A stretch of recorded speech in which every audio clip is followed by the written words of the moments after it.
All right, so then I just want to do a little follow-up from the other night. So, we talked about some substitution. And so you get the integral of the ln of, not the ln, sorry.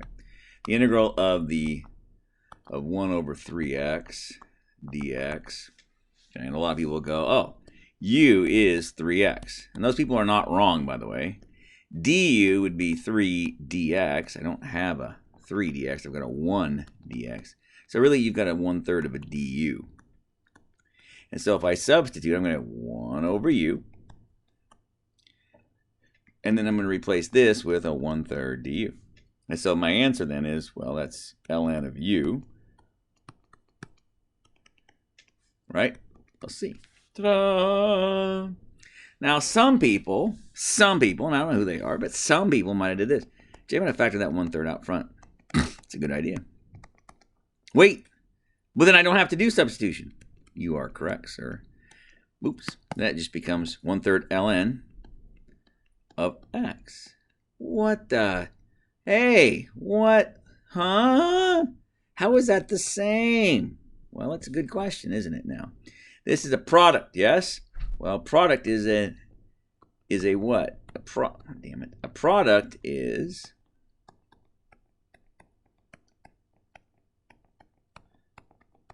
a product can be written like this, yes? And you're like, that's great, but wait, the ln of 3 is, I don't know, man. 1 point something? Hey, this is 1 point something, I don't know, times 1/3. You know what that's not? It's not 0, so I'm like, how is it the same? Check it out. You know what this is? This is a constant. And you know what a constant plus a constant is? That's right. It's a constant. Now the good news is it wouldn't matter. It would not matter what we're integrating from. Well, I mean, it can't be 0, obviously. But let's say you're going from 1 to 4. That's hot. Remember, you're going to plug these dudes into here, yes? So 1 becomes a 3. That's nice. And 4 becomes a 12. That is correct. And so then right here, a guy would have done this. U, right? From 3 to 12. Okay, awesome. Hey, what do you get when you do that? Well, let's see. You get 1/3 ln of 12 minus 1/3 ln of 3. And that's your answer. But remember, they both would have had a constant on them, yes? And a constant minus the same constant, it was what? They go away. It goes to 0. Had you done it this way, from 1 to 4, then what you...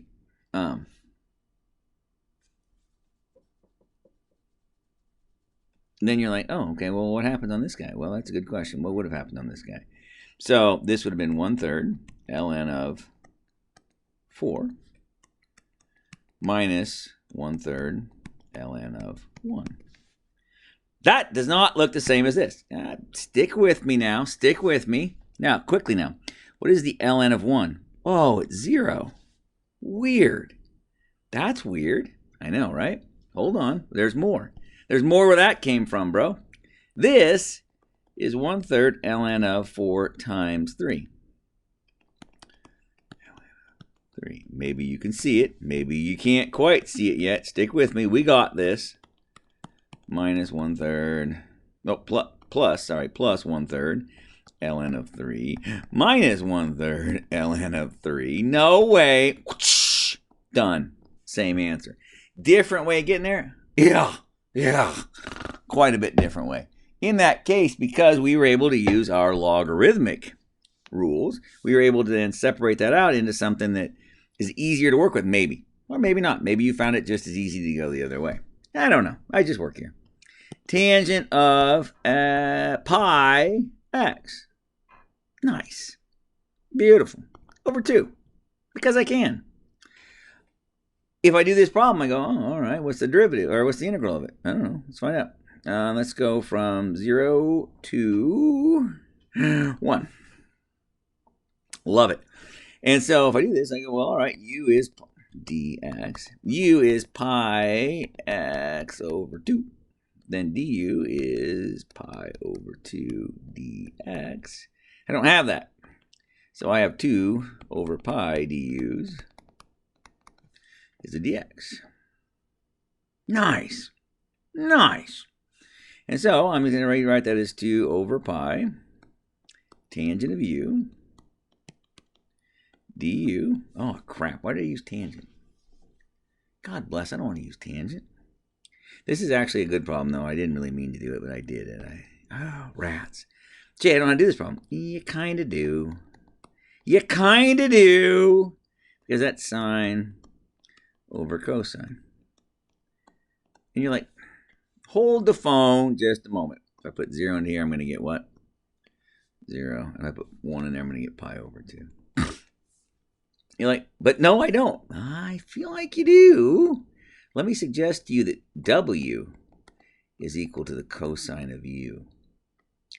dw is equal to the minus the sine of u du, which means I have negative dw.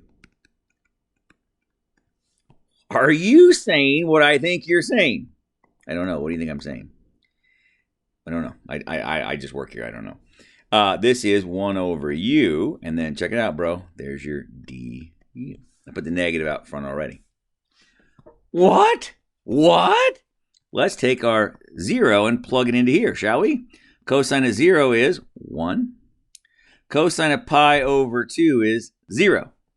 Note that we are integrating backwards, and so I could do this. What? I know. Stick with me now. Du. Well, but that's 2 over pi. That's 2 over pi ln of, of course, I had to pick one that doesn't work. Damn it. Okay, stick with me. Well, let's just do this. ln of u. Okay, let's just go with that for now. Let's pretend that I didn't make those. I made that problem up. That's a terrible problem. Let's lose these guys for a minute, okay? Let's lose our limits of integration for a moment. Okay? Let's just lose them. And let's go. We'll have to leave the negative there, though. You with me? The negative will have to come along because I don't know what the other numbers are yet. So just stick with me. I apologize. I started out this nice, wonderful little problem, and I was like, this is great. And then I realized, damn it, you can't do that. Okay, there it is. And so here we are. And you're like, yeah, okay, but what is, wait, 1 over what now, Groom? 1 over w, dw. 1 over w, dw. ln of w plus c, right? But what's w? That's a good question. So it's negative 2 over pi ln of the cosine of u plus c. Oh, that's still not right, dog. What's u? It's pi x ln of the cosine of pi x over 2 plus c. Now, again, I just picked a couple limits of integration, but of course they're not going to work because I didn't think about that. And I'm a little sad about myself. I'm a little upset with myself. Anyway, whatever. Here it is. And so you're like, am I right? Bro, I don't know. Let's find out. What is the derivative of this thing? The derivative of this mess. Better get us back where we started from, but I don't know if I trust that or not. Right? If I take the derivative of that. Okay, well, it's a function in a function in a function, yes? And so the derivative of the outside is going to be negative 2 over pi. And then 1 over this crap times the derivative of that, which is negative sine of that garbage, times the derivative of the inside, which is that. Help me now. Dude, I get sine of pi x over 2 divided by the cosine of pi x over 2. Also known as, the art is formerly known as tangent of pi x over 2. Dog, we're right. Okay, it's kind of exciting. Okay, cannot lie to you about that. Nice. Now, the other thing I wanted to kind of just chat about a little bit more was the intermediate, or not, sorry, check the mean value theorem. Again, if this is velocity, this is time. We know that this is displacement, yes? So we've gone some distance. This area is displacement. So the integral of v of t dt from wherever, let's just say A to B, from A to B is displacement, right? That's the idea. It took me, I went 100 miles. All right. And if I divide by B minus A, divide by time, in other words, what do you get? You get average velocity, right? So check this out. Let's do this for a minute, just for fun. Let's say this function here is, I don't even know what it is. What do I know? I don't know. Let's go look at a graph. Let's get a cool graph and see what's up.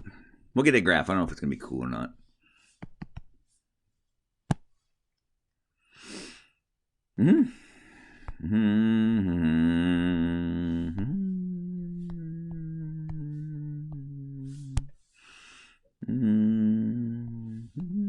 Oh, yeah, baby. How about a little negative action right there?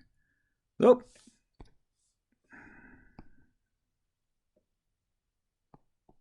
That's what I'm talking about. That's what I want to find. That's it right there. That's who I want. Bam! Piece of cake. So this, if my function was negative x cubed plus 2x, and I wanted to integrate from 0 to square root of 2, obviously. 0 squirt 2. Okay. I'm going to find an area. So let's do that. Let's ask Betsy. Oh, Betsy, could you help us, please? So the integral, oh, what am I doing? You dumbass, I can't, wrong class, Jay. Negative x to the 4 over 4 minus x squared from 0 to root 2. If you plug that in there, root 2 squared is 2, times 2 is 4. That's going to be negative 4 over 4 minus 2. Is that right? I feel like that's going to be minus 2. Oh, minus and minus 2. Minus. Oh, no, that's it. No. What are you doing? Minus 2. Negative x to the 4th. Oh, plus 2. There you go. Plus 2. There you go. Equals 1. Yeah, buddy. We went 1 mile. How exciting. Well, how long were you going? Well, I was going for the root of the square root of 2 hours. Oh, if you divide that out, you get 0.707 miles per hour. You with me? That's the idea, yes? That's the idea. You were going at that rate. Wait a minute. Interesting. It clearly wasn't there. You with me? I was not going 0.707 right here, was I? No, that's negative. What about here? Dude, I was stopped for briefly, then I came back. But somewhere in here, I bet I was going 0.707. In fact, I bet if you do this, 0.707x, I bet at some point, we can get it to be parallel to my line. In fact, I bet if I do this plus, now I'm just going to grab a number here, plus 0.5 or not quite 0.6. Oh, it's a little too much. But you can see that right about there, the blue line and the red function have the same rate, right? The same slope. Whoa. It's like tangent lines all over again. Well, of course it's like tangent, because that's all we're doing, babe. It's like tangent lines all over again, in essence. And so what the mean value theorem says is this. If you have a continuous function on AB, right, where then the average value, or the mean value, is the integral of your function from a to b divided by b minus a. So in our case, it's 0.707. But I would submit to you, that there is at least one place between A and B, let's call it M, where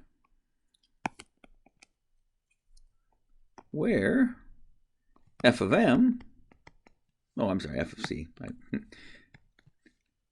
where f of c is equal to the mean value. There is some place, in other words, where we had that. In our case, let's talk about velocity. There is some place. Well, Jay, how would I figure that out?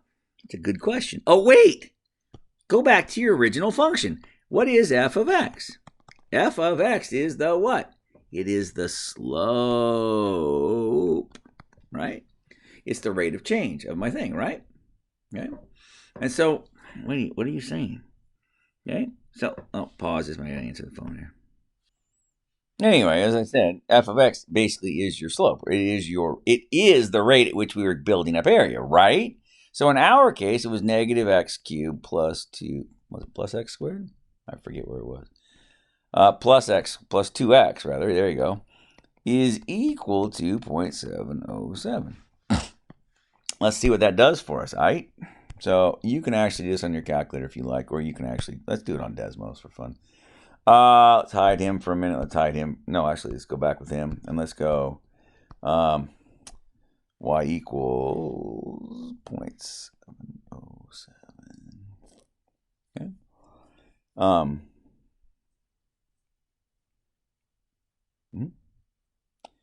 I'm sorry. Yeah, what was I saying? Yeah, so, I'm sorry. Let me backtrack there. For a second, Mr. Groom was losing his brain. For a second, I was losing my brain on that. Okay, so I was in my brain. I was teaching because I teach derivatives in the morning, and you guys in the afternoon. So the idea here is this: we're trying to find the average height of the function. Yes, the average height. In other words, right here, if you cut it up 0.707, if you take this top part, you'll fill it in right there and over here, and you'll make a rectangle. Let's see if I can screw it. You saw what I was doing when I drew this picture. When I drew that picture a second ago, what I was actually doing is I was thinking about the mean value theorem in my mind from my early class, where we're doing derivatives. Are you with me? So there's two mean value theorems. We're doing the mean value theorem for integrals. Let's try that one more time, see if I can not screw it up this time, okay? And again, it's just a matter of, paying attention to what you're doing, Jay. We're going to go a little sine.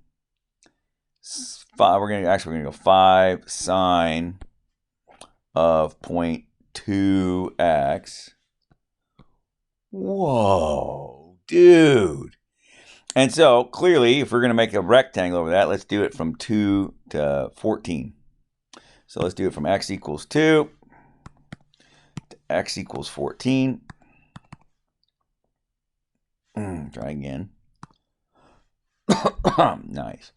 And so you can see the average is going to be, whatever, I don't know, 2.5-ish or something, 2.25-ish or something. I mean, you can kind of visualize. You already know what's going to be. Y equals 2.2 or something. Not quite, right? Try again. Y equals 3. Nope. Y equals 3. Almost, but it looks like there's too much on top. Are you with me to fill in those little corners? So, I mean, I'm just guessing here at this point, but what if I did maybe, yeah? I bet I'm going to get somewhere in the neighborhood of 3.5. Now, how do I do it? Well, I literally take the 5, what did I do? What, 5 sine of 0.2x, 5 sine 0.2x, the integral from, where did I say? 2 to 14, from 2 to 14 dx. Okay, this is a nice substitution problem. It's convenient. It's like I know what I'm talking about. That's weird. Du is equal to 0.2 dx. In other words, 5 du is equal to a dx. Interesting. Now this 5, I'll pull him out front just for fun. He tags along for a good time. So 5 integral sine of u, true that. And now I've got dx. Interesting. Well, dx is 5 du. You're like, is it the same 5? No, it's a different 5. We have to account for another 5. So it's actually going to be 25 integral of the sine of u du. Now, before you go any further, if you plug this into there, you're going to get 0.4, right? If you plug this into there, you're going to get 2.8 or something, I think. Okay. From whence did sine come? Sine came from negative cosine. So from 0.4 to 2.8. So on my calculator here, make sure I'm in radians. I am.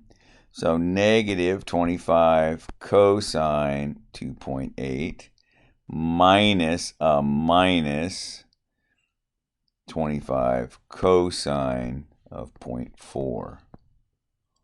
And I get 46.58. 46.58. Now, what do I got to divide that by? What do I need to divide that by? Again, that we have substituted our x that we made him use. So this is the actual area. So we're going to divide by 12. Divide by 12. And so I get 3.88. Dude, how about them apples, huh? How about them apples? Would you buy 3.88? Yeah, I suppose. Yeah.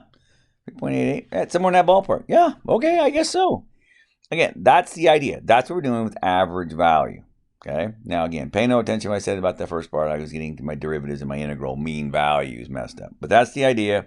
It's really quite straightforward. Hope that helps.